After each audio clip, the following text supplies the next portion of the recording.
So, like, especially whenever you have action games, there's like a certain degree of like just historically, right? I mean, men usually fight for and defend women. This is usually what happens because of biology and about 5 to 10,000 years of history, probably longer than that. And so this story makes a lot more sense because this is always the way things have been. And also you have examples, yeah, from Final Fantasy XIV, you know, Yashlada or like any of the other characters on there.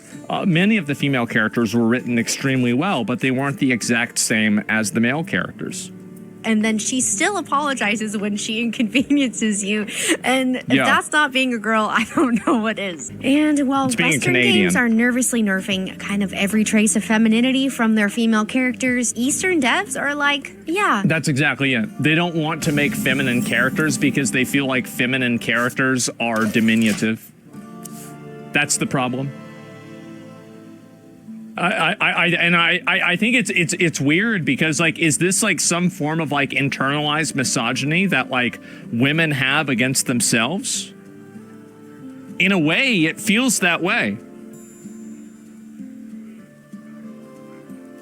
Here's a mysterious woman who could kill you and make you cry about it. You're welcome. Capcom? They've been in their iconic woman era since, like, forever. Resident Evil is one of my all-time favorite series, and Jill is tactical, calm, and easily has the cleanest bob in gaming. Ada is mysterious, stylish, and she might lie to your face, but she's still gonna get a fan cam. Claire is this beautiful, kind, capable woman who takes zero nonsense, and Lady D had like 10 minutes of screen time in Village. She's really hot. She still owned Halloween for like the next 2 years. They're hot. They're cool. They've got so much range. And you remember it's the entire premise that, like, well, what women really want to play is they want to play an aggressive, masculine, ugly woman that's unlikable, that tries to pretend to be a man and is simultaneously flawless, but has these obvious flaws as well that don't matter, that are actually good things.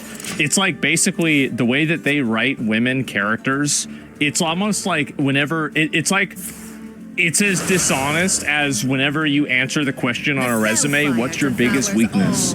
It's like, I try too hard. That's basically it. You want to be them, or you just kind of want them to emotionally damage you just a little bit. It's the same kind of energy with Monster Hunter Wilds. They dropped a couple of composed, stunning women, and the internet instantly started to cosplay. They're expressive and graceful, and they've just got that. Well, and it's also that, like, even the older woman, I forgot her name in Monster Hunter Wilds, like, there's nothing that's, like, diminutive or whatever or negative about her. It's nothing weird. It's just simply a story, and it's normal. Magnetism about them. And that's why the boys are in love, the girls are in love, and I am in love. And then we've got From Software, who just casually releases the most haunting, elegant women in modern gaming like it's nothing. The doll from Bloodborne, our favorite Victorian comfort character. She's soft-spoken, she's gentle, and she definitely knows more than she's letting on. And she's a sex doll that Gurman made of another girl that he liked. You shall not win. That's right. Yep. Based. Or Lady Maria, tragic, terrifying character with perfect posture, and 10 out of 10 would let her fight me again. Or Ronnie from Elden Ring, who I was quite literally on my knees for, and I made sure to do every single step of her quest. Well, what about the Dark Souls 1? That was my favorite. Or Melina. Oh, Melina was so glowing and Dark Souls quiet 1. and just sad. And then when she leaves you at the side of grace, like, my work here is done. And you're just devastated, and you're just sitting there all by yourself, alone, in your little tunic. These ladies do not need exposition dumps or 80 cutscenes. They just show up and drip elegance, drop one line of vague sorrow, and then next thing you know, you're obsessing over cosplays and fan art for like the next month. Well, it's because the characters are attractive too. That's another really big important thing that a lot of characters, a lot of people don't understand, is that Western artists and Western developers, especially American developers, nobody wants to cosplay an ugly bitch. And so, like, if you make a character in a game, like, do you remember, this was the saddest thing, like, it actually was the saddest thing, is that, do you remember when Avowed put out a style guide for how to cosplay their characters? We do what the living cannot. Fresh fell steel, hot out of the kiln. Hope you don't have 2 left feet. That was sad. I actually forgot. Yeah, well, the thing is that only I would remember something like this, right? I would be the only person to remember this. Yeah, on God, what? Yeah, exactly, right? You have to be at least 300 pounds. Yes, so nobody wanted to do that because the characters aren't attractive and appealing. That's the reason why. Like, there's a lot of characters that I know from, like, anime, and I don't know anything about the anime, but I know who the character is. Like, and that's the reason. It's because women don't want to dress up as an ugly woman. Why would they want to do that? Isn't that the like, what do you have makeup for? Say all of this because femininity is not outdated. It's not shallow. Yeah, 2B. I've never played Nier Automata. Never played it. But I know who 2B is.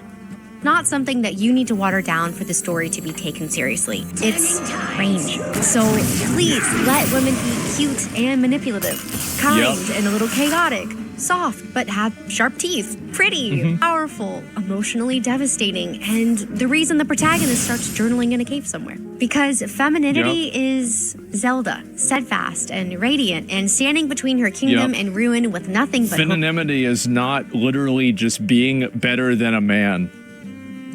You know what that's actually called? That's called unresolved personal trauma with probably your dad, uncle, boyfriend, hopefully not husband. You know, that's unresolved personal trauma. That's it. hope and stubborn grace, or Triss, who's clever and compassionate. And an absolute thought who literally got with Geralt after he lost his memories, knowing that her friend that she had known for decades was his girlfriend. Does not matter. She's still doing it. Literal fucking hoe. Like the biggest generational hoe. They crazy. Like, I didn't even play the game and I learned about this. That's, oh my God. What a bitch. This is why I can't ever choose her. Well, Yennefer's hotter. That's why I chose her. I mean, if she was hotter, then, I mean, yeah, she would have been right. But no, that's not, it doesn't really matter. It's just a secondary thing. But yeah. Yeah, and she just snakes in there. Politics with you with a super soft smile that just makes you kind of forget that she's winning. Or Bayonetta, who's playful and provocative and treats every battlefield like a runway and then never manages to smudge her lipstick. Or Lightning, who's a beautiful, guarded, and grieving character who carries the entire weight of the world in 6-inch heels. And when female characters are done right, they're not flat or abrasive or weak. They're actually narrative gold. There's a lot of really good examples of this in gacha games.